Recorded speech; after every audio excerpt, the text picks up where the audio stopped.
Në vitin 2017, në Elbasan u ndërtua një impjant për trajtimin e mbetjeve urbane me një investim për 26 milion euro, përmes një partneriteti publik-privat.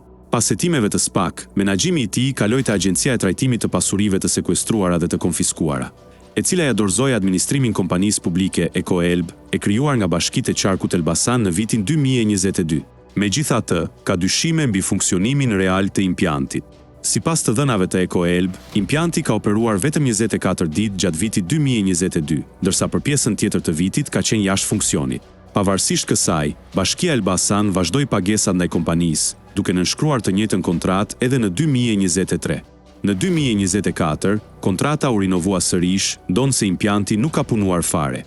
Administratori i Ekoelb, Lel Kaja, pranoi se inceneratori nuk ka funksionuar për shkak të nevojës për remont, por pagesat janë marrë plotësisht sipas kontratës. Ai theksoi se fondet janë përdorur për mirëmbajtje, megjithse mbetjet nuk janë trajtuar. Gjatë një vizite në impjant, gazetarët u ndaluan të hynin pa autorizim nga bashkia. Ndërkohë, në një mbledhje të Këshillit Bashkiak, u tentua të miratohej sërish kontrata, por procesi u shty pas interesimit të mediave.